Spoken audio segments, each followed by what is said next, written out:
Welcome back to the Load Shed podcast, ladies and gentlemen. We've got a firefighter, hustler, turned into successful man in the markets. Are you beating the S&P 500 yet? I try the SP 500, but I mostly do US 30. We're close. We got Pierre Brophy here, guys. Welcome back. Welcome, Josh. Welcome, Pierre. Let's get straight to it. Thanks for having me, guys. Really appreciate it. Always wanted to have a discussion with you guys on the Low Shorting podcast. So thanks for having me. Lovely. Pierre, let's start from the beginning. You've got quite an intense story from your firefighting days. So let's start with why you became a firefighter, first of all. Okay. Yeah, man. So basically, I grew up here in Pietermaritzburg, in a neighborhood called Woodlands. And when I was younger, around about 6 or 7, my dad was working at Hilton. He was one of the fire chiefs there. And when I was younger, we were at a braai and a function, and my dad got a call out to go to attend this fire. And what I decided to do was I decided to just slip in at the back of the bakkie and go with him to respond to this fire. And as we were going there, I was just like hiding underneath there. And as we got to the fire scene, we rocked up there, and there was a fire truck with all the guys outside. The whole team was there, and they were waiting for him. And he got out to get in there. And as he got out, the sirens went off, and I jumped out the vehicle, and I said, "Surprise!" And he looked at me and he said, "Yes, what are you doing?" And he ended up just putting me in the truck, and we ended up responding to this fire. So I'm sitting here as a young kid in front of this fire truck. My dad's driving the truck. We got the whole team with us. Sirens are going. We flying down to this emergency. And as we get there, we get to a plantation of these pine wood plantation, and these flames are massive. And I see my dad and his team actually take this fire on. While I'm sitting there in absolute awe, and I see them, how they manage it in the water and how they have to run, and they end up basically fighting this fire, and they beat this fire. And since then, I was just so inspired, from that age, just to be a fireman. So from that, just seeing my dad in action and seeing what he's doing and witnessing that at a young age and being able to see that, it was just a given for me to actually just go into firefighting, and I went to pursue that, You eventually worked with your pops? No, never. No, never. Didn't get the chance. He moved from firefighting because back then those small municipalities, they would do different types of jobs, and he moved up into a managerial position, and so I never actually did. But we used to speak quite often about it and stuff like that, so that was a good thing.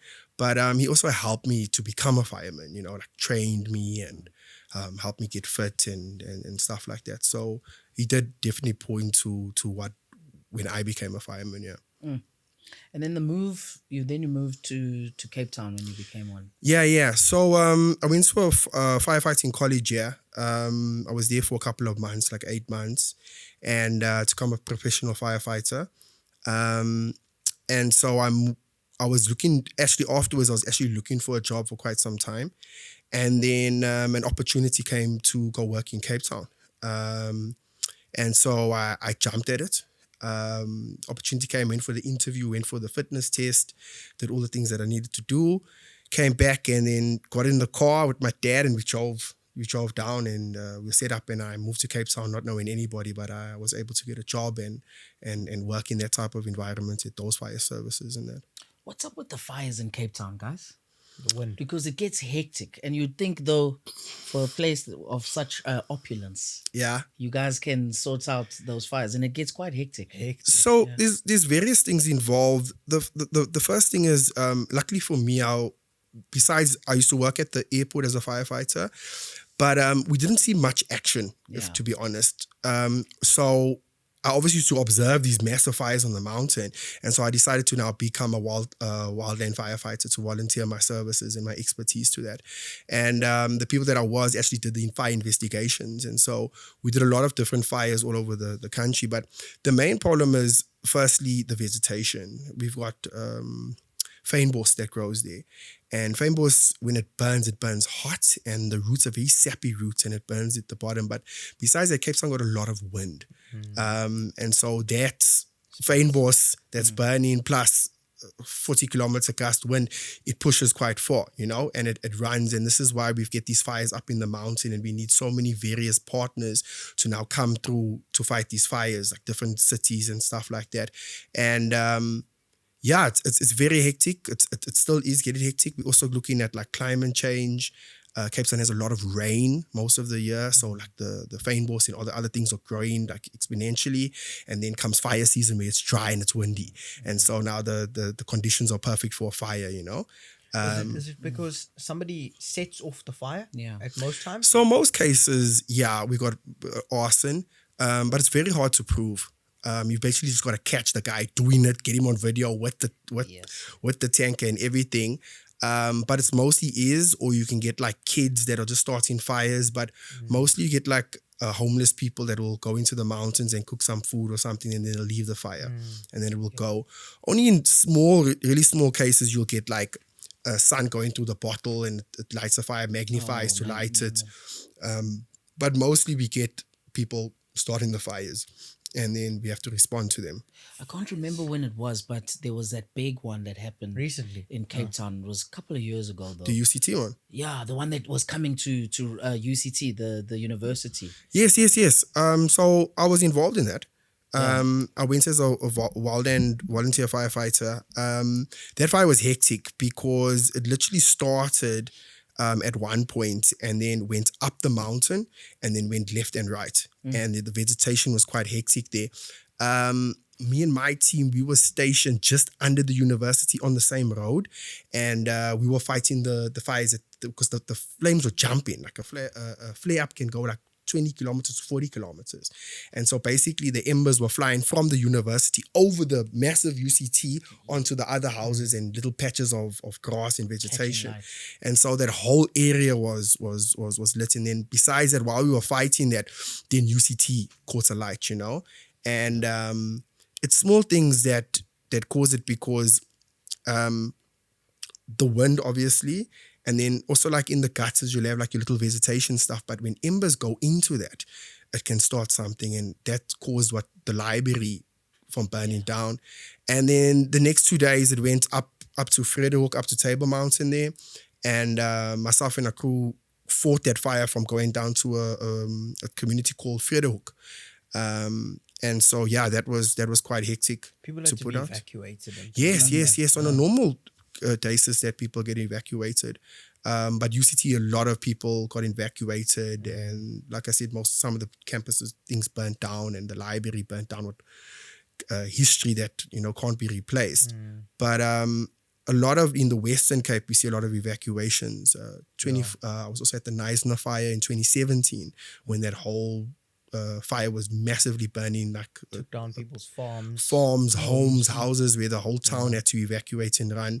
But this happens on quite a bit of on a continuous basis. Like there's a lot of like also small beach town communities in the Western Cape that are highly affected by fires as well. Not only just Cape Town. The thing with Cape Town is you see it, and then there's a video. People take videos and that. But in other places, there's also very much hectic fires, but there's not much publicity around it or whatever. Concern. But fires are such a scary thing. I'm reminded as a kid, right? Yeah. There used to be this like land next to our residence back then, and it was a big bush, and back in the day as kids we would always meet after school and play or whatever. Yes. And I'd gone to Royal Smokers and bought a blowtorch. Okay. You know the blowtorch? The ones that they use for hubbies now? Yes. And I was like, yo boys, let's just make a little fire. Okay. For fun. Like let's just make a small little fire. And we did that, and it was the weirdest thing ever, and that's why I respect fire so much now and playing with fire. So we had this little fire, small little fire in the bush. We're sitting there chatting. We said, let's just do like a marshmallow situation. Cool. Okay. Out of nowhere, this wind comes. This wind comes, like an afternoon wind.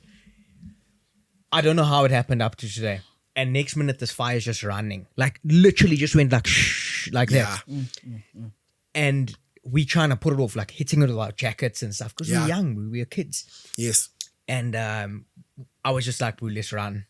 So all of us just ran home. We just went home. Yeah. And I remember this. I'm sitting at my house now. My dad's going to get back from work. Right? Okay. I'm sitting there and I'm watching this fire. Bro, the entire field, like field, caught alight. It was huge. There's homes around it. Yeah. The fire brigade had to come.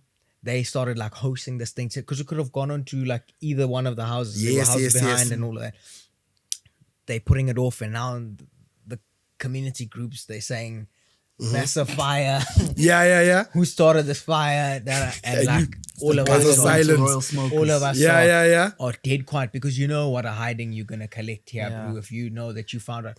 Up to today, I think it's the first time my mom's gonna hear that I was the one. But that's hectic. Prepare for the hiding, bro. Hey. Yeah, but that's just how it goes, eh? It just It because we with nature, you know, and when you want to play with elements that we're not meant to be fiddling with, things can happen, and yeah, bro, like the firefighting that we do, we get chartered up with helicopters, right? Yes. Called hotshot crews. And so we will, because the fire truck can't get accessibility to certain areas, and so also in some cases you can't really fight fire with water, even though it's the normal thing, because sometimes the flames are so huge that the water evaporates before it even touches the area. And also you got to save water. You got to use it, manage it correctly. So like fire management is a big thing. So we would go up to those fires with beaters, or we will go up with rakes and kind of like corner off the area so it can't burn. So what are beaters, Pierre? Like those sticks with the rubber on them. You sometimes see the guys hitting the fires on that too. Like has a phone that can't be tracked. You know? No. It's like Yeah. a stick of that. And then we also use something called backburning, where we burn a certain area to burn back into a fire. So let's say we got a massive fire coming down from the mountain here, right? And the fire is burning and there's not enough resources to actually fight this fire. So what we would do is we would look at the different things of the climate, the wind, the humidity, the temperature, all of these things, the vegetation, and we would make a decision to do a backburn where we would burn at the bottom of, let's say, the mountain, and then the wind would blow it up, and then when the fire meets together, it would kill itself, basically. Really? Because what is burned can never burn again. You know what I mean? And so that's what basically we do as expertise in order to fight these massive fires that are in the Western Cape. And But surely a job like this comes with major risks, right? Yes. So I was getting to Yeah. that. Yeah, the major risks. it is major risks when you're in there, because look, when you watch firefighting movies, bro, like there's a music in the background and the guy gets courage. But when you're in the fire, bro, there's no such thing as music in the background. Yeah, You know what I mean? It's just you and that fire and trying to get it. And you're talking about running from fires. I've ran from fires, bro. We have almost died. Yeah. I'll even talk one hectic story. I was in the Neisner fire, and we were in a certain area. There was quite a lot of firefighters, and the fire ended up becoming a firestorm. And this fire was rushing down, and I had to call my wife and tell her, "Listen, I don't think I'm gonna make it home." What's a firestorm? When basically the fire gets so hot and such a thing that it changes the climate around it. It makes its own weather, basically. And so the fire will generate so much heat and so much smoke going up that there will be a lot of like wind that it'll generate. And so the wind was like maybe 30 kilometers. It'll pump up to like 60 kilometers per hour. And so you can't even run from that. And we literally had to just, at that stage, couldn't even fight that. You just got to like try to save your life, and the team's life from actually burning. You phoned your wife. I had to phone my wife, bro. It What got did you that say? close. What do you say to her?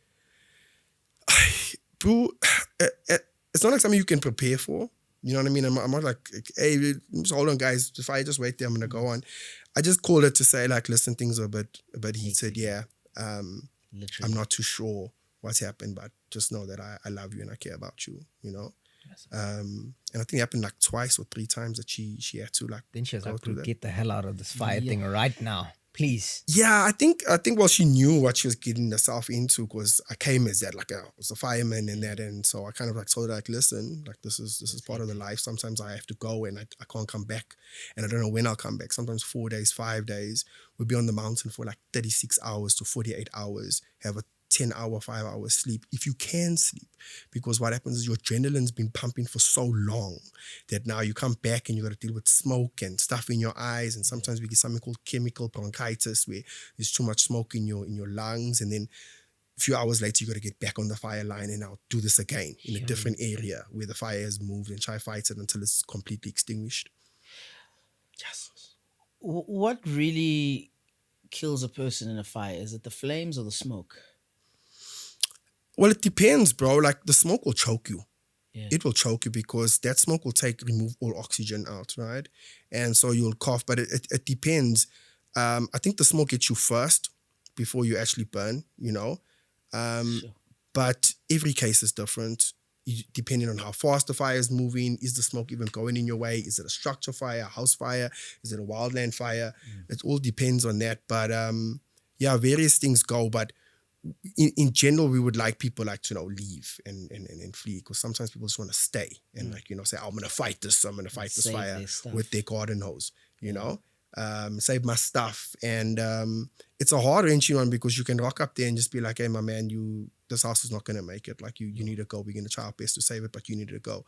And it happens on a yearly basis where people have to evacuate quite often. Have you had a case where somebody's like, I'm not leaving? Yeah, multiple times, especially farm owners, bro. Yeah. Farm owners are like, this is mine. I remember fighting a fire in an area called the Overberg. And this fire was all over. Like, it was just jumping all over spots, and we had about 8 fires burning at one time in a massive terrain. And this fire was coming for this guy's vineyard, and he refused to leave. Like, he wanted to get in there. He wanted to fight it, and he had a generator pumped into the pool water. Like, he thought he would have this undercover, and we kept telling him to go. He didn't go until the fire really just came, and we were like, let's go. And so we had to take him and left. And now he had to leave his car and everything. Forcefully take him now. Well, the police will, if you're thinking, but literally you will understand when the thing gets here. Like, you're like, like there's no way. It's too much. It's burning too hot, too fast. And you can't do this on your own or with the team. So sometimes we just got to leave it. But we obviously do our best to do it. But in that case, the fire completely took the home and he lost everything. Yes. Sure. So, Pierre, you also had an accident. Yeah. When you were firefighting, and that's actually what led you out of that world. Can you tell us what happened? Yeah. So I was firefighting about 8 years, and I responded to, and I was doing really well. Like, in the firefighting service, I'd been promoted and doing quite good, and we were working a normal shift, and on our last shift, we had a call out at 4 o'clock in the morning. Someone had called and said there's a structural fire we need to respond to. And I got in with the team, and we got to the site. We drove there and got geared up. And one of the fire guys went to go investigate what's the situation. And he called on the radio and said, listen, the fire's went into the roof, structural fire, it's gone into the roof. We need a ladder pronto. And so I rushed up to the fire truck. And we've got these really big fire trucks. And I went up to the top. And as I was disconnecting and pulled the ladder, the big steel ladder, I pulled it. And as I pulled it, I think I lost footing, but with the wind in it, and I fell off the fire truck with this ladder, 4.5 meters. And I fell all the way from the top, and this thing landed on me onto my neck. And I had to undergo an operation where they had to cut my neck open, yeah.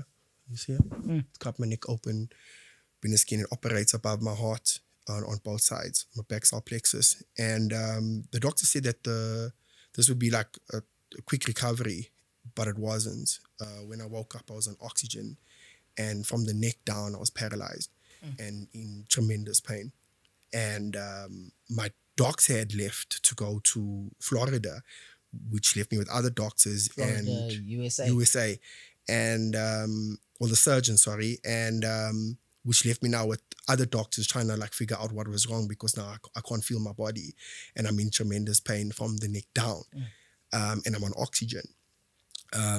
So that was that was a very hectic change in my life, and it seemed permanent at the time because of how drastic it was, you know. And I kept in the space. I was just trying to, you know, get answers first, you know, like why is my body even this? Why is my body not moving? Why am I in so much pain? Like, what is the reason for this? How do we get it back? Like, you know, also just a sense of panic, you know, waking up like this.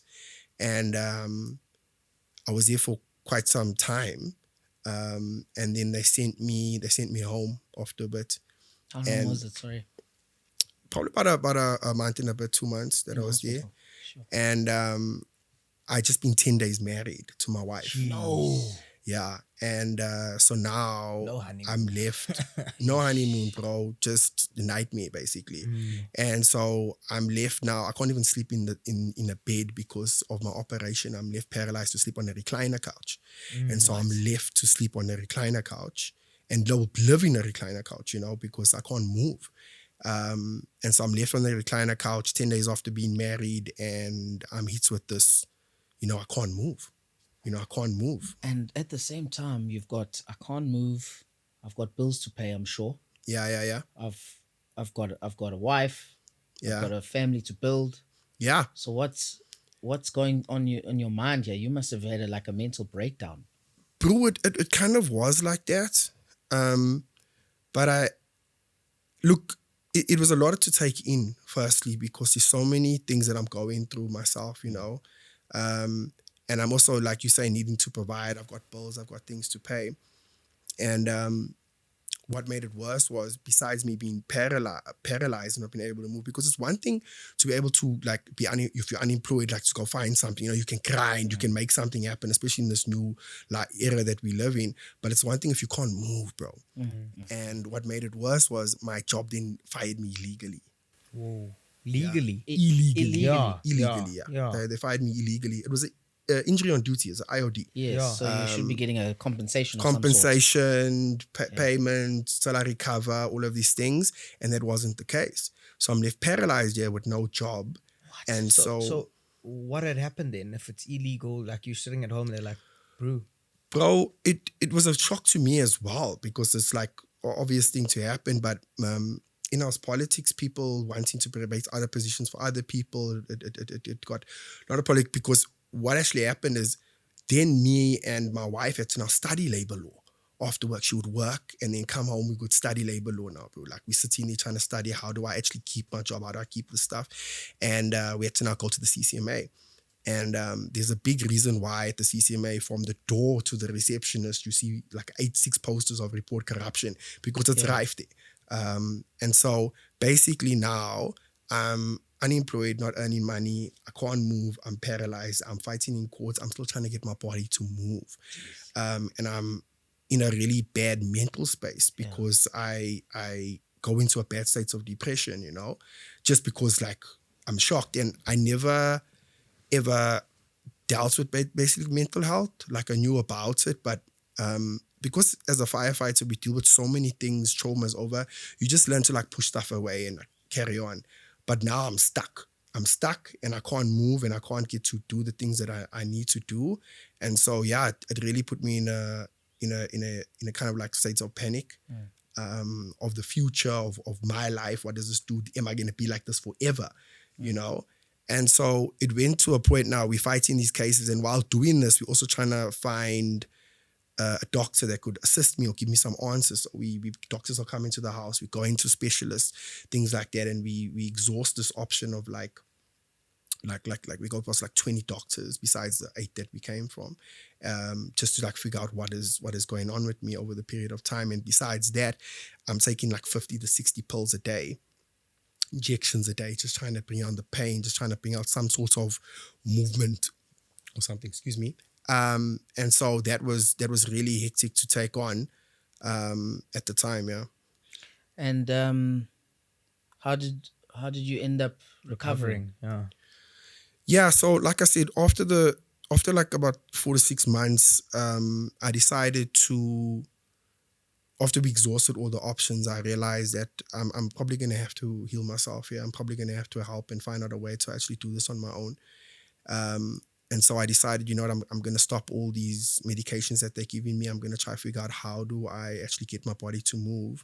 But the first thing I need to do is I need to calm my nervous system down. I need to get mentally right to heal my body, because I can't be in a state of panic and stress if I want to heal my body, because the two's not going to work together. And so now I have to now work on myself while I'm in the space of trying to recover. And so, yeah, that was quite hectic to do. And the pain was probably...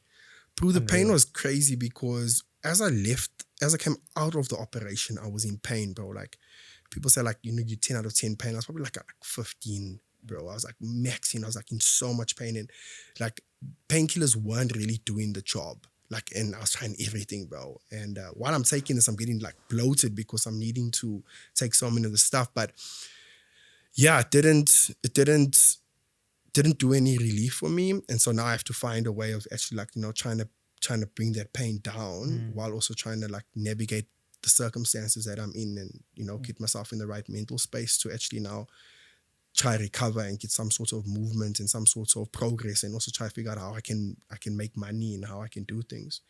So what did you do after that? Now that you finally were able to move, did you come right at the CCMA? And No. So before that, we'll step a bit back. So like, let's say there's 6 months. I couldn't, you know, I couldn't move and I couldn't do anything. So now I'm left with, I've been firefighting my whole life. My whole life is about this. I've studied for this. I'm expertise in this. And now I can't do it. You know, like my purpose, let's say, I can't do it. And so I'm left now with just laying on my recliner couch, and I can learn on a screen. So now I'm like exploring options, like, can I do IT? Like, you know, like, what can I learn on a screen? And so I realized, okay, now I have to do like a degree in IT. This thing's going to be a bit stressful. I've still got to manage all this stuff that I'm doing. I don't think that's the thing to do. And so I started exhausting other options, and trading comes along. Trading the stock market, crypto, Forex, all this comes along. And I decided, okay, you know what, maybe I should look at getting into this. You know, maybe I can do this. I see that people are doing it. Let me try to see if I can actually do it. So I started just reading up about it, checking about it, looking at how I can make this work. But obviously this is a whole new different space for me, because I'm literally doing one thing and now I'm coming into a whole different thing. I'm working in front of a screen and a computer. So it was a massive shift for me to actually, like, you know, try at least see if this is an option for me, but still with the hope that I could recover and go back to the service. You know what I mean? That was like my main thing. Like, I want to go back to the service. I want to go back to work. That was like my thing, because as an identity shift, that was a big thing for me. But all you knew. Yeah, it's all I knew, bro. Like, from a young age, and I was passionate about it, and I was good, bro. I really enjoyed what I do. I love what I do. I love helping people, saving people. I love the action. I love the sirens. I love, you know, all of that. It was really fulfilling for me. So it was a major shift to now learn something new. So you looked at IT, you looked at trading. What else did you look at? Coding. No, OnlyFans. Coding. Only what I'm showing, bro. No, OnlyFans. No, Coding. but a lot of different things, stuff like insurance and like other things. I could try to figure out how I can actually get it, but it wasn't resonating with me. I couldn't see like me actually doing this, you know. So I was looking at, okay, I've got time. I just need to watch a screen in front of me. So let me see out of it. But I probably looked at like 6-7 things that I wanted to do prior to that, and try them and see how it could work, and see if I could, like, you know, buy things and sell things, you know, like in a situation like that, you kind of like trying to move and trying to make things happen as quick as you can, because I'm flying into debt. Yeah, you're gonna get desperate. And we lose everything, bro. We lost our home, we lost our house, our car, motorbike, everything was gone. Like, while I'm there, can't move. And I'm just like, God help me, you know? You know, as a man, you're thinking, hey, this woman is gonna leave me now. Yeah, that's a big one. You surely you're thinking that, and I did. And to get deep, bro, I actually told my wife. I said to her, listen, I'm not in a good space. I don't think that I'm going to be able to move. I think you can go. And she looked at me and she said, I'm here to stay. We are going to do this together. And wife. I think that was... Wife. Yeah, wife. Wife. And I think that was a big change shift for me, because I had that support, you know? I hope yo, I hope most women can see that, because Yeah. it's amazing what that kind of a support structure can do for a man. Yeah. Oh yeah. We just spoke about that like right now before we started recording. Yes. When you've got someone who's backing you like that, Yeah. there's no way you're gonna fail. There's Yeah. just no way. Yeah. So that must So have that been, support was hectic, and also like she was the only working person in the house, Mm. you know. So now she's needing to support, and my promise as a man, as a husband, is to support and also take it. provide. And so she needs to do that. And also now, like I said, we have to study stuff and do other things. So she's having to put all of this on her, but she's there. Listen, support. What do you need? How do we do this, baby? You're gonna get through this. You're gonna move again. Just believe in yourself, you know, just pouring into me, you know, as I'm depleting, she's pouring into me, giving me advice, even when it gets hard, you know. And so that was a very major factor to, you know, getting me out of the space that I was in, and just having that back support that's always just like, go, baby, go, you know, you can do this. That's awesome. Let's talk about trading. So Yeah, you got into that, and tell us where the aha moment, or take us to the aha moment.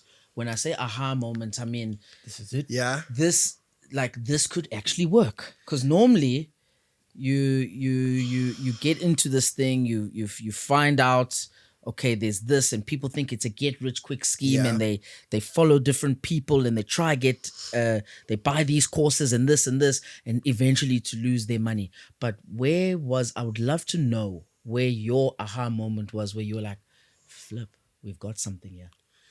Yeah, so before the aha moment, bro, there was a lot of pain, loss before this, and also navigation, because now I'm trying to learn something, and you get these people that are selling stuff, you know. And so I decide, okay, I'm going to buy these signals that these guys sell. And so now I'm doing these signals, and I'm sitting here, and I've got my laptop. So the moment they send this, I'm in it as well. But they're making money, but I'm not making money.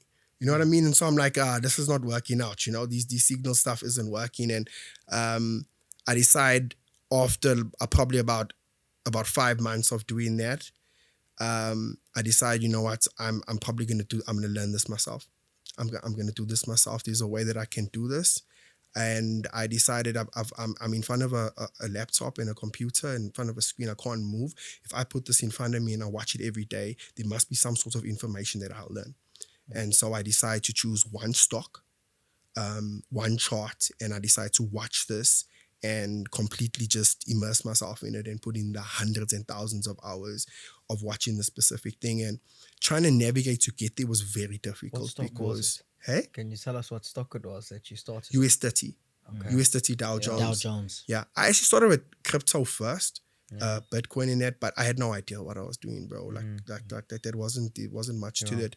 But I chose a US 30 stock because I was in a situation where I knew how to earn money, but I didn't know how to make money or grow money. You know what I mean? Like I wasn't educated in that sense. So I kind of like figured out, okay, where's the money at? And it's in the US 30, the top 30 billionaire companies of the world. And this stock has been running since the 1896 or something like that. And so it's been running for a while, and people make money every single day.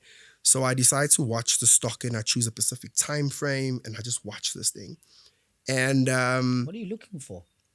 Patterns. bro, not patterns. You just trying to look at an outer perspective, you know? Don't just look at, like, people say, hey, look for patterns, look for candles. Look at everything. There's so much more information just in the chart. There's fundamental analysis, things that are outside, external. There are technical analysis, which you need to learn on the chart and how to study and the things that you need to know. But there's a lot more that people don't understand, you know? And it's until you put the work and actually do it yourself and understand it yourself, then you can be prepared for it. And I think it was a couple of months that I was doing it, probably 8, 9 months, 10 months, probably a year. And then kind of the aha moment clicked where I lost a lot of money trying to do this because it's difficult to navigate. And When then you say a lot, can you give us a figure? bro, money I couldn't lose, basically. Okay. Right? It was a lot of thousands. Yeah. Right? It was thousands because I try to see how I can make it, and I approach this the wrong way, like it's a rich quick scheme money. And then once I decided to do this on my own, I worked out the algorithm. All right. I worked on how it actually moves. And because I worked out the algorithm, I've now, worked out how this chart's going to move and it can put me in a position to make money consistently. Okay. And the moment I worked that out, then everything started shifting. And then it was like, aha, this can actually work. Really? Yeah. Yeah. So I've known you for a long time, Pierre, but when I really was interested was you posted something on, I don't know if it was a story or it was on Instagram. But you said you've told your wife she can stop working.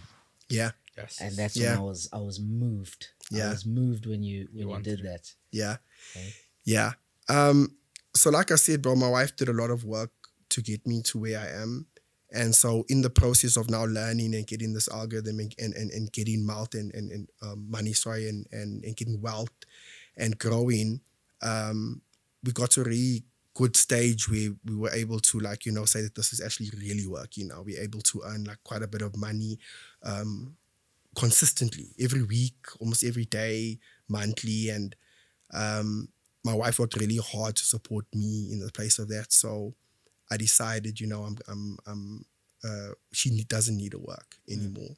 And that she doesn't, because of what she's done for me, I want to give her that, because of the support that she did, because I wouldn't be here without it. So I literally took her out for an evening with the band in the restaurant, and I told her, listen, this is on Monday, you resign, you leave. It's like getting proposed to all over again, eh? Yeah, bro. And it was a major shift in our marriage, because it was now that I have time with her now, she leaves and she had to resign, and it was a good thing. And so she left, and it was uplifting, and it was really good for our morale and marriage, and also just to provide her freedom for all the dedication that she helped and assisted me with, I'm curious, Pierre, how do you Why did that happen? Sorry. My bad. how do you manage the fact that you've gone from living a dream, doing what you've always wanted to do, being paralyzed, not being able to do it again, trying something new, Yeah. and then having an abundance of success through it? Like, how do you keep yourself grounded there? I'm surely there must be a time where you might be like, holy shit, this is too nice, like Yeah. you've got to ground yourself in some sort of way. I don't know if you get what I'm saying. You go from nothing Yeah. to a lot to then, like, how do I control this? So, it didn't happen just like a click, like that happened like ever. Yeah. It was a long weeding process. And I don't know, say like when I got the album, doesn't mean like I just made money, it just hit and it went, bro. Like I was learning, I lost kind of money. It was like a growing process of actually getting it. Yeah. But staying grounded, bro, like, a lot of people get caught up with money. When money comes, money changes you, and you start getting a bit silly with it and buying things that you shouldn't buy and doing things that you shouldn't do, But because of what I went through and not having money, not having support, I realized that I don't need to chase that life. I'm happy. I'm just happy that I can move. I'm happy that I can pay off the bills that I have. I'm happy that I have freedom. I'm happy that I can provide freedom for my wife. And so that's what I wanted to create. And I kind of stay there. But, life has moved in such a big way, because we were just doing this at home on our couch, and now we've moved all the way up to Dubai, and we've been doing business there, and a lot of people have been tracked in, and our company has grown internationally over the last few months and years. So from the success from the algorithm and stuff like that, you then created this business company, Aspire Markets. Yes. So what is Aspire Markets? So Aspire Markets is an educational platform, a consulting platform. We help people, teach them how to trade, and how it actually started was I was doing all this trading thing, and a broker put out the list of best traders in the country, and my name was on the list. And one of the guys back at home saw it, and he said, "Hey, isn't that you there?" And I'm like, "No, it's not me." And he's like, "No, but it's you, bro. Like you got to teach me. I've been doing this for years. I've paid so much money on these different things. Can you help me with this?" And so I first told him no. Like, no. I don't even know how to teach you, bro. Like I've literally learned this myself. I don't know how I'm gonna actually make you do this. And besides that, this is it's a risky and it's quite a hectic environment, you know. And so he then asked me over and over, like, you know, hey bro, every month he's asking me, please man, just help me. And so I decided after 6 months, I'm gonna teach him. And so I try to figure out how am I gonna teach what I've been taught to, but I remembered like my firefighting training. I used to train the cadets and stuff. So I realized, okay, maybe I should use that type of way of teaching with this. But also because I created this, it's my own thing. I have to now see how I can do it. And so we started teaching him, and he found great success in it after like 6 weeks. In the first 15 minutes, he was like, you blew my mind, bro. Like, I can't understand how you even work this out. But you have, and this thing works. And so he finds great success in it. And then he tells a couple of other people. And then I first decided, like, I'm just going to help him. I'm actually going to do a business, bro. I'm actually perfectly fine with doing this on my own. I just navigate this for myself and my family. And so he refers to another guy, and I ended up teaching another guy. And then after that, I decided, okay, you know what? 1 to 10 guys came, and they found great success in it. And so then I decided, okay, I need to start a company. I need to start something, you know. And I started with Aspire Markets. And then we ended up growing where the expats, so all the people that moved overseas, started contacting me because, believe it or not, the grass isn't as green that side as people make it seem. When they get there, realize, okay, you know what, actually we're the labor force here. We're actually working here. We're earning good money, but we're not like living like what we thought we would. And so I started teaching the expats because they in Australia, you know, people that moved over, and then they found success. And then from Australia into New Zealand, and we ended up in China, Canada, America, Namibia, and then the UK, Ireland, Saudi Arabia, and now the UAE, Dubai. And so we expanded over a period of months with Aspire Markets. And so we've been able to teach people from around the world, no matter in what they do, as long as they come with the right mindset to do it. And we started teaching, and we found really good success in teaching people. And I also went to, so the type of people we're teaching, so I'll give you an example. People started like messaging me and saying, hey, listen, I want to learn. And I don't teach everybody. I don't teach anybody that comes. You gotta come with the right mindset, because a lot of people will come with like desperation, you know, and you can't teach anybody if you're in a desperate state, because you're not coming to learn or take anything in you. You've already got an outcome, you know. And so I had a friend of mine that phoned me from here, and she said, hey, listen, my dad, the riots that happened, 2016, my dad's butchery got looted. And then the next day they burnt the butchery, and then the following day they went to the farm and they stole everything off the farm.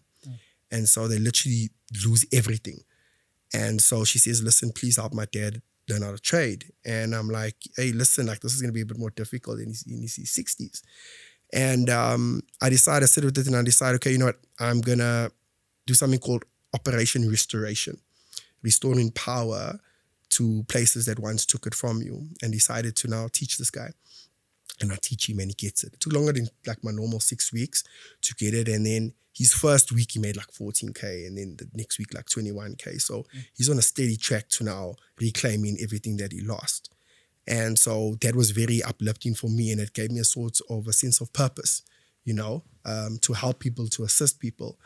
And then he found really good success, and I realized, okay, actually I've got something really good here, you know.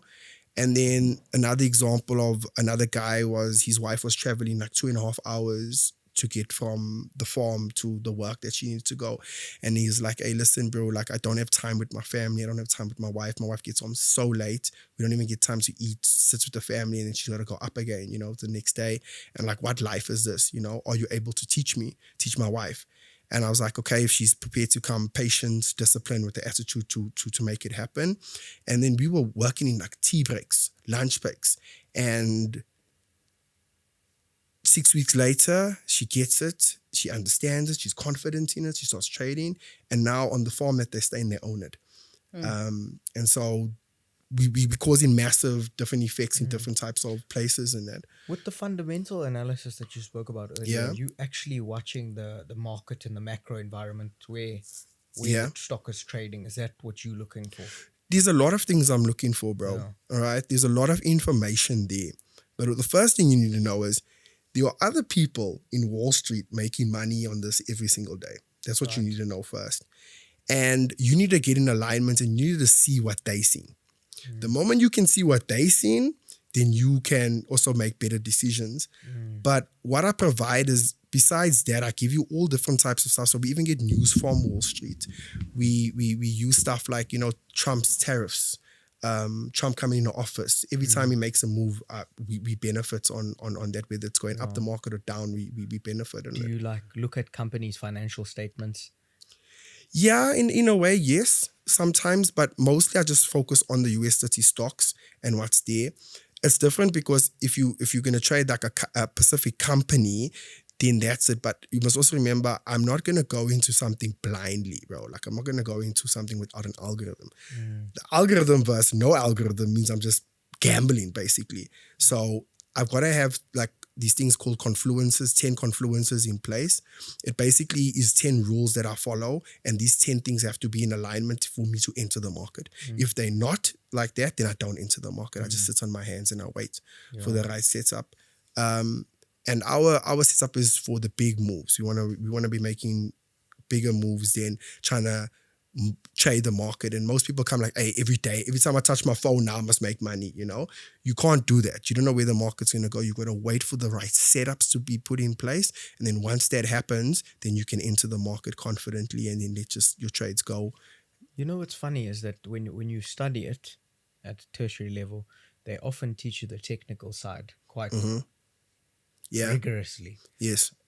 But The fundamental or technical? they teach you both. Yeah. Okay. But with the technical side, I remember studying these charting patterns. Yes. Like the teacup.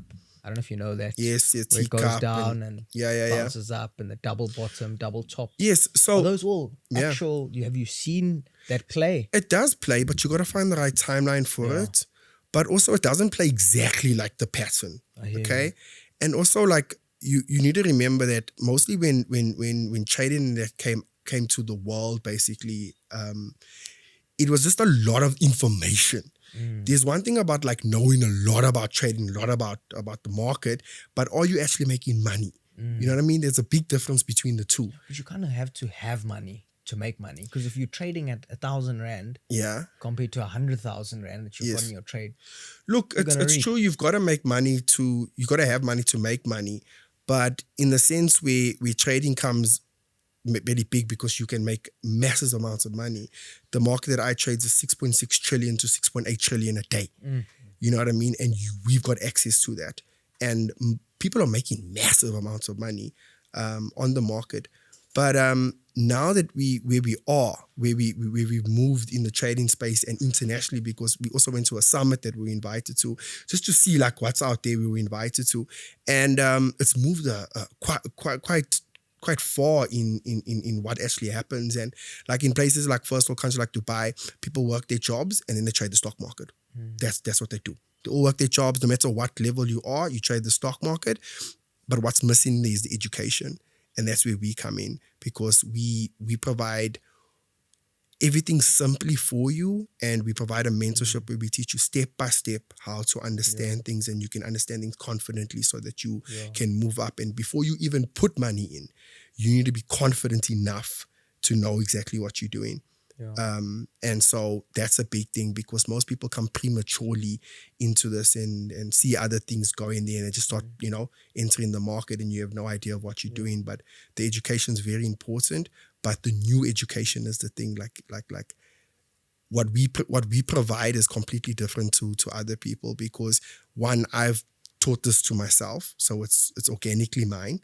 And the second thing is I've made it very simple for people to actually find success afterwards in this. And we've already got 100% success rate so far in everybody, in all different places all over the world.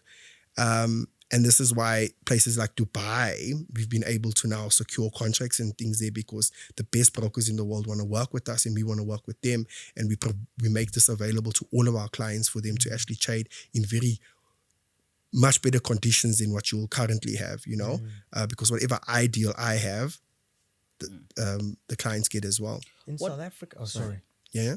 In When you- South Africa, what? in Yeah, South yeah, go. Africa, with this whole forex trading space, Yes. we always as South Africans look at it very skeptically because Yes. of the amount of fraudulent Oh, yeah. trading that there is and Yes. scams and Yes. And you've seen it. Yes, it's skeptical, but because of the amount of that's happening. But at Yeah. the same time, South Africans are hungry. The economy isn't that great, so they're Yeah. going to Fall, try and do all of these Because things. there are some guys out there that Yes. I think what's the thing is with especially the culture in South Africa versus like the culture in Dubai, let's say, is that South Africans we like to be seen and we like to show. We like to have things like done like this. You know what I mean? Like we haven't been taught how to work with money and do things properly. But in the South African space, there is a lot of that type of stuff. And I also have been taken advantage of. Hence why we're doing this, because where there's dark, there'll be light, you know? Whatever industry in South Africa, we got a construction mafia, a cabbage mafia, all these different things with Cabbage. regards to, Yeah, we got a those guys cabbage trouble mafia, us. bro. Those guys You gotta- trouble us. yeah, you know what I mean? So you've got to just understand that that's going to be there will be a criminal element, but that is kind of being washed out now at the moment, you know. And that's also one of the reasons why we've like now moved like our operations to Dubai, because that's not the space there, because firstly they don't play the game there with the law. And so this is basically seen basically in South Africa, where you get these guys and these traders putting out this fake type of facade for people to get in, and then they try to sell you signals and they sell you these things. And the moment that's already coming from a place, because they're trying to enrich themselves, and we're not trying to create that. We're trying to empower people, and we don't make money off signals and all of these Do other you things. charge though like a fee. A fee. Yes, I No do. such thing as a free lunch. Well, it's my time, right? You got to pay me for my time. Like, So yeah, so Pierre, what I wanted to go to there is because you mentioned something interesting. You said you actually didn't want to teach this thing, yeah. and my question was going to be, what do you say to people who say, why do you need to teach this thing? Why don't you just Do it for yourself. do it for yourself, make your money and be I think, bro, you silent? said it yourself. Like South Africa's in a very hard time, and I've been in spaces where I've lost things, and the conversations that I'm having all over the world is people working their jobs but just not making it. You know, just not having that extra bit of money, the extra bit of stuff to have. You know, insecurities, and they're flying into debt. And I've been in those spaces, so we're creating the space for people to actually come and do the to come and learn and do it legitimately and do it with integrity, because like I said, this environment in South Africa is this, but now we fly over to Dubai and everybody's business, you know, everybody's legitimately, it's ethical, you got to do things. And so we've seen massive investments in us as well as brokerages, you know, like them coming through on an international level to provide that type of service, you know. So what roles are the brokers playing within the Dubai in the Dubai space for Aspire Markets? What do they do? So basically, bro, like we want to provide the best environments for our traders and for ourselves, basically.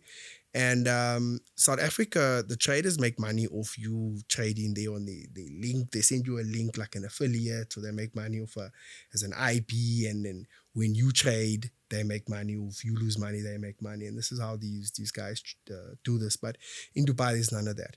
We basically providing the best services for people, and we don't get paid for it. You know, you get exactly the same deals that I get. So you said you were in the trading space for one time. So basically a spread, you know what a spread is? A spread is basically very high. Let's say the spread is like 228, yeah.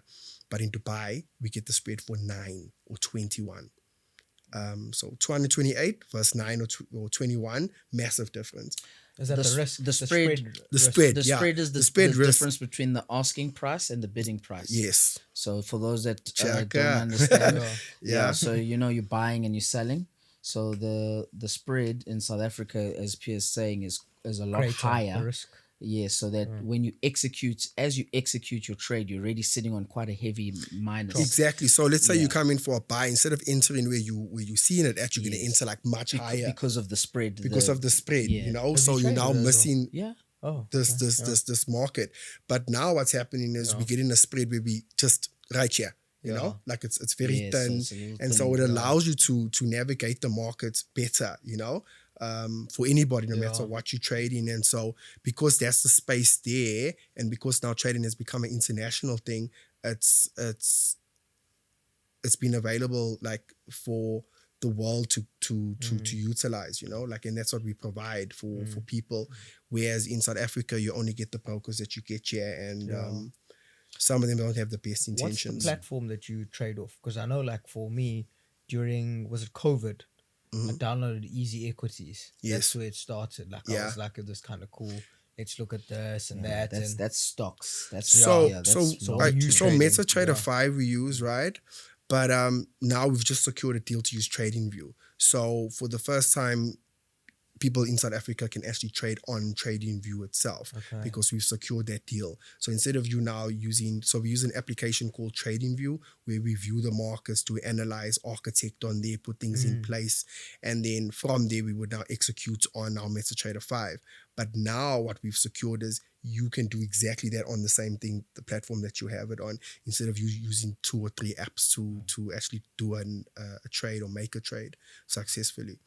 So Pierre, what's Dubai doing that we're not, that we are quite far behind in, if we are far behind in anything from a trading perspective? What did you see there that was like, wow? I think it's just like economically, bro. I think as South Africans, we're just fatigued from all the nonsense that has happened over the years. You know, like we've just been like, hey, just be safe, you know, just be happy with what you have, instead of us like moving forward. You know what I mean? So it's been a bit more stagnant, and you can't grow as a person or anybody or business. You can't grow in an economy that's not growing. You know what I mean?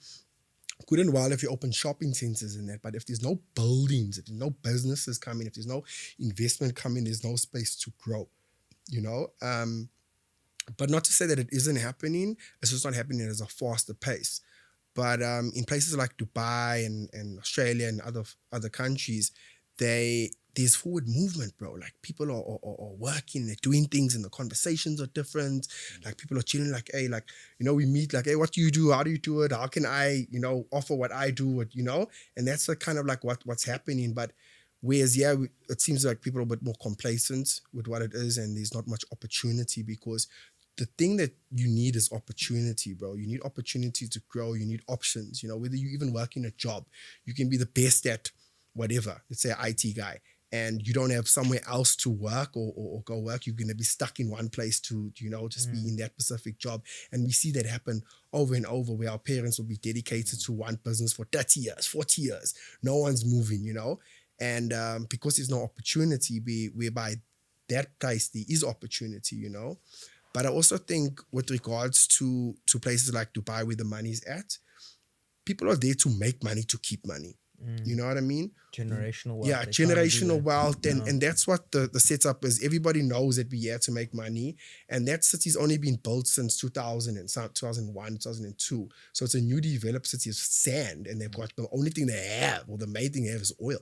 You know, and so that's the environment there, where the environment here isn't that, like, everybody's trying to like take a scheme off you, or try and make quick money schemes, where we need to start looking at making generational wealth. We need to look at making long-term investments, long-term kind of trajectory of where you're going, you know, so that you can actually grow, instead of just trying to like make this thing happen quick and fast so you can make 100,000 or 10,000, you know. How can you make money consistently over time? And that's type of the environment there. Like people want to move forward, and so that's basically the difference, if I could say that. So what would you say to us aspiring traders? Is he aspiring? Yeah. So someone's clicked this video, they've seen you, they've seen what you do. What would you say to them as they start their trading journey? So first things first, we first got to set up a meeting first, a consult. So come see me. No, Number one. come see me or have a video. You can either come see me or you can have like a thing. And we first got to have a conversation. Where are you mentally at? Why are you coming to do this? What is your objective? Yeah, because we've got to understand that first, because then we can move on. And then I show you what I do, right? So that you can see and then you can understand and I can explain it to you. And then afterwards, we'll have a discussion on like whether we're going to go forward or we're not going to go forward, But most people after that meeting are very, very encouraged. And like I said, in the first 15 minutes, I'll blow your mind with what I show you on the markets. That's guaranteed. Can't wait for you to show me. That's so cool, Pierre. So what's next for Aspire Markets? We're opening up a shop in Dubai. So what's next? Basically, yeah, bro, it's going that way. It's we in the process of it. We literally just went to Dubai. We invited to a summit to go speak there. People wanted to hear my story, how I came from losing everything to now gaining so much success in what I'm doing. And so this has obviously opened a lot of doors for us. And so while we were there, because I just literally came for the summit to talk, we spoke to a lot of people and brokerages and hedge funds and stuff like that. And so what's missing in Dubai is trading and the work and the stock market, but there's no education. And so we're looking at expanding our platform to educate people in an actual base. But besides that, we're online. So as long as you got internet, as long as you got signal somewhere, hopefully Starlink's here by then, you can trade. You can trade the stock market, you can trade whatever. But the first thing that needs to be done is education in the right mindset before you even start. Man, you've got an amazing story. Sure. The comeback story. It's incredible. It got heated, and the pun is intended there. And the way you've been able to dig yourself out of that massive, massive dip, obviously with the support of your wife. Yeah. It's incredible. And now you're sitting here, you're looking fresh, and you're ready to take on the world and moving on to bigger things. It's awesome to see, and I really hope more people listen to your story and understand that, there's times where you're going to be paralyzed and you cannot move. Yeah, thanks, bro. I feel like a lot of people don't move, and coming from a person that was physically paralyzed, sometimes people put a lot of fear in their decisions, like we all have these dreams and aspirations, and you're scared to move, you're scared to make the commitment. And so you've really got to understand that you're going to come up against a lot, and it's probably going to take more from you than you think. But if you're prepared to put in 5 to 8 years of dedication to whatever you want to do, and you go with the right mindset, and you kind of lock yourself in to what you need to do, you can do it. You can actually aspire to what you want to become and how you want to go about it. And it's all basically about just getting yourself in alignment with what you should be doing or how you should be doing it, and just getting your nervous system calmed down. I think that's a big thing that people don't take in. Before we wrap, what was the first luxury thing that you bought for yourself? Yeah, let's get nice. Because I see the wrist shiny there. The first thing I did, thanks, bro. Love AP. Is that an AP? Yeah, it's an AP, bro. Oh my gosh. Okay, wait, what's that? What a mark again. It's a Royal Oak. Yeah, right? Royal Oak. Is it a Rolex? It's an AP. This is not a Rolex. Sorry guys, listen, I'm not. This is a different tax bracket. Rolex ain't true.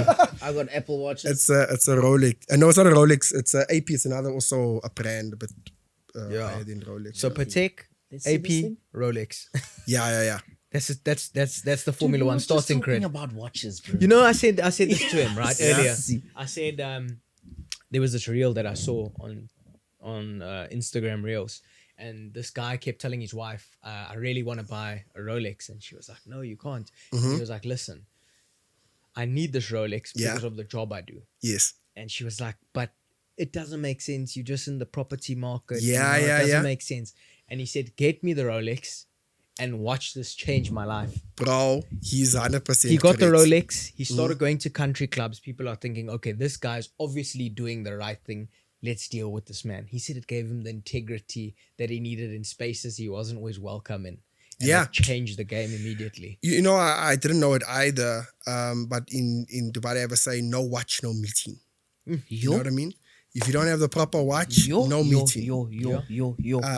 And that hit hard, and that's also like why I've been able to I need to get buy an this. AP, love. You hear this thing? I need to get an AP. No watch, no meeting. No watch, no meeting, bro. You Simple. better have something to look at to show what you know Wow. what you're doing.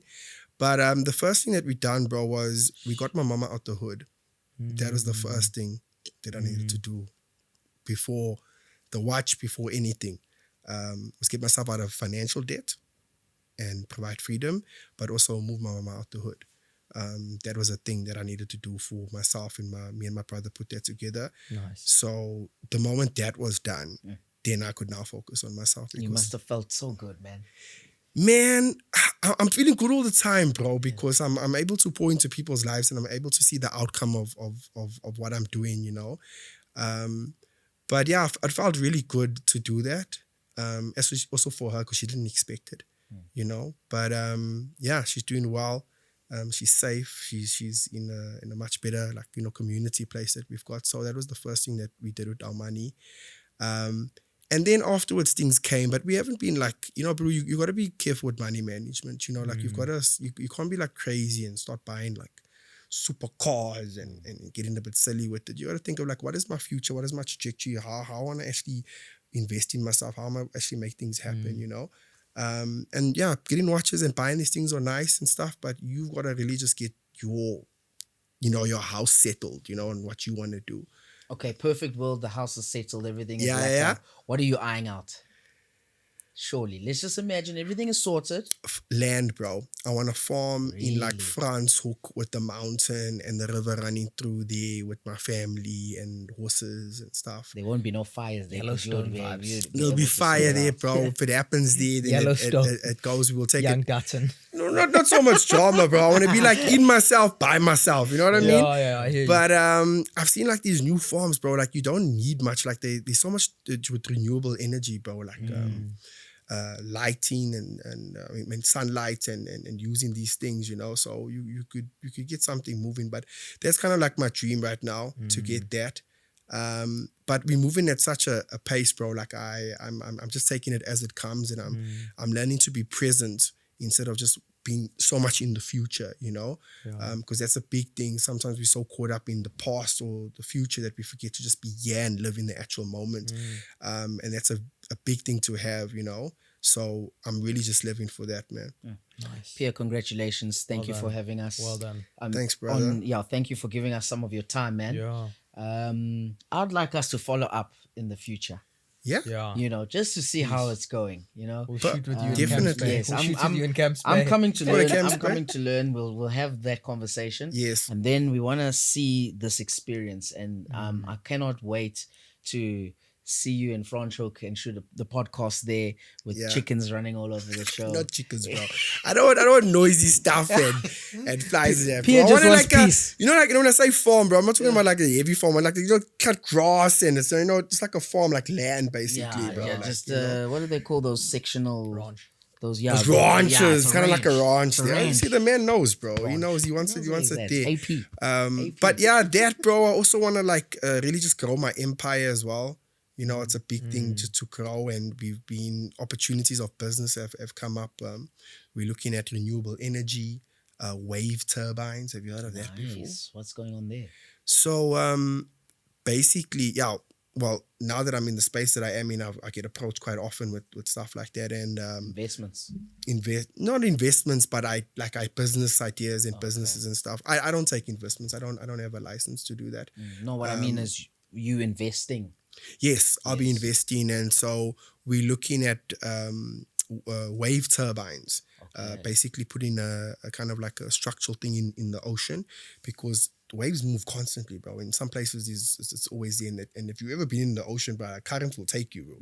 And if we can use that energy to create energy, we can provide electricity to like these beach town communities, you know. Just FBI open up. Just provide for us. FBI open up. Load shedding in we South just Africa, need the please. electricity first. Bro, Please, I dude, know that it's everywhere. Hey, look at, there wouldn't be no load shedding podcast if there's no load Dude, shedding. yeah, thanks. Huh? Thanks for the name. So that's it. But yeah, we definitely would get there, you know, like to get it. We just want to start in places. The design is done already. We really got a place where we're gonna put these things. But that's one of the businesses that we're looking at that I'm currently in. That's exciting, man. It is exciting, bro, because it's creating.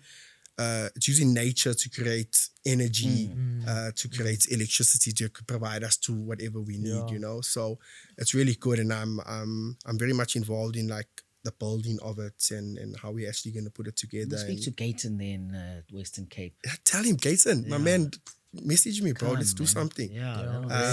Also us, bro. Message us too. while you're at it, bring him here. just Ever talk with him? That'll be cool, man. Sure. So yeah, all the best, man. All the best, dude. That was lovely. Nice Thanks, to hear bro. your story. Great chat. Thanks, brother. Thanks for having me. Thanks for the conversation, and looking forward to the next session that we have. Lovely.